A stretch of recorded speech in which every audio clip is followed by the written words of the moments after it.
Hello, people. So today we are here in the city. I'm with my good friend Clive. Say hello, Clive. Hello, everyone. We are in the heart of London, Oxford Circus, Oxford Street, and we are at this primary location called Poetry on Prescription. Poetry Pharmacy. Oh yes, Yes, Poetry Pharmacy. Yes, It's yes. the correct name.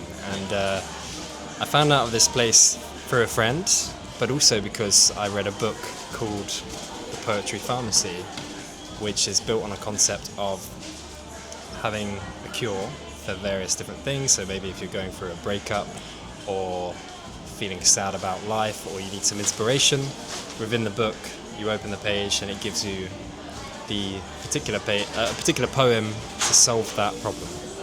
Have you experienced anything like this, Clive?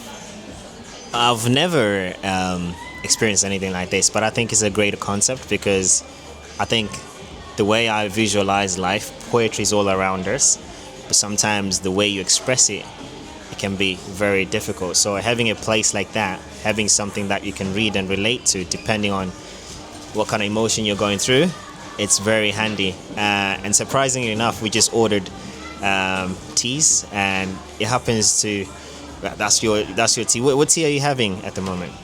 So my one is a lemongrass tea, which I really like during the winter time, actually. Yeah, what's yours?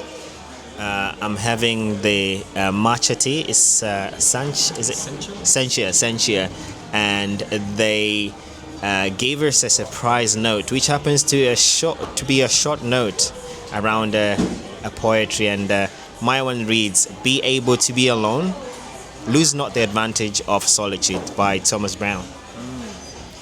Actually, I really like this quote because I read a book this year called Solitude by, I think the author is Michael Dumontaine. Okay. And it's all about solitude and how to be alone and enjoy your own company. And I think in today's world we almost feel like we always need connection and always need to be around people. And people say if you're alone, you're lonely, but actually being alone and embracing solitude is a superpower. Absolutely.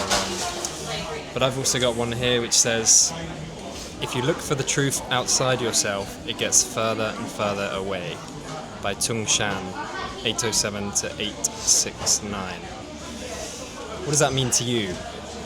Wow, the quote itself is so deep. Like, if you look for the truth outside of yourself, it gets farther and farther away.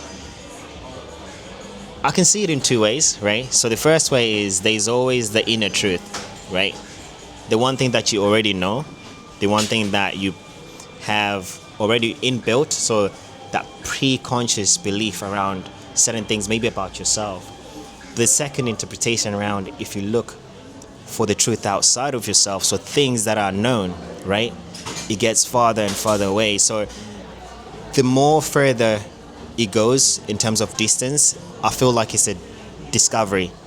And then it kind of brings me back to a book that I read a long time ago called A Man's Search for Meaning, where this guy goes on a discovery around what it is that he wants to get out of life. And I think that's what it kind of relates to in terms of seeking the truth. Like, take up upon that voyage, that journey, where although it gets further away, but you are in this discovery mode where you're getting closer.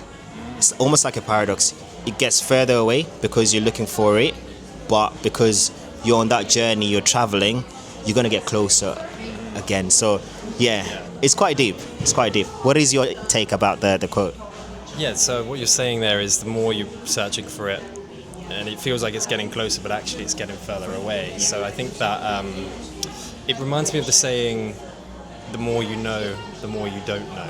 Because as you start to gain more knowledge in this world, whatever that may be, maybe it's in your particular field, maybe it's religious knowledge or spiritual knowledge or business knowledge, the more you know, the more you find out that you don't know. And then I think it's, talking about if you look for the truth outside yourself, it's getting further away. So it's showing that the more you find out outside of yourself, it goes further, but it's also saying that we need to look for the truth inside of ourselves. And it makes me think of religion, right? We often pray to the God, often an external God, but not often do we go inside and meditate and think of the God inside of ourselves and search inside of ourselves. So I think that's meaningful. Absolutely. Now, if I think about everyday life and scenarios, we get caught up in certain things, right? I've got a trivia question for you. Would you rather know the truth that will hurt you, or would you rather not know anything at all that relates to the truth, and then your emotions are not caught up and you're not hurt at all? That's a very difficult question. And you know what? When you're asking that question, it reminds me of The Matrix. Oh, yes. Where Neo's got a choice from Morpheus to take the blue pill and stay asleep and, you know, carry on in this simulated world, not knowing the truth. Or he can take the red pill and know the truth, but with that truth comes pain and angst and the unknown. So I would always take the red pill, because I think seeking truth is the best thing, and in my life, probably the number one purpose I have. I think truth is freedom. Yeah. How would you do it? You know, you just summarized it perfectly. Truth is freedom. There's a saying in the Bible that says the truth shall set you free. So there's nothing that's more freeing than knowing the truth. And I suppose sometimes the truth comes with pain. It comes with hurt. But there's that sense of relief later on down the line where you'll feel peaceful. Because sometimes as individuals, we want to be comfortable. We want to be steady. We don't want to be hurt. So therefore, that extension of yourself where sometimes the truth is going to reveal things that you're not comfortable with, you're going to have that growth muscle. You're going to be resilient. You're going to see life in a different way, in a different angle. So definitely the truth is free. Yeah.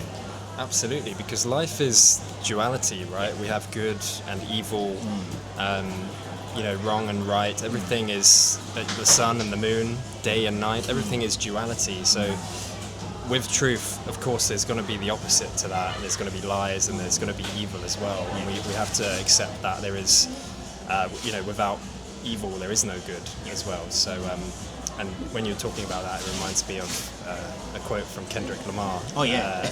Ignorance is bliss. Yes, sir. And a lot of people would rather just accept and be ignorant about things because it does keep you in a state of bliss, not knowing and not taking the pain of knowing the truth. Great quote by Kendrick Lamar. Any Kendrick Lamar fans there? I hope you all are listening to one of the great poets and lyricists. I would say he's got a way of making sure that the words, they not only stick to your head, but you understand the meaning around his songs as well.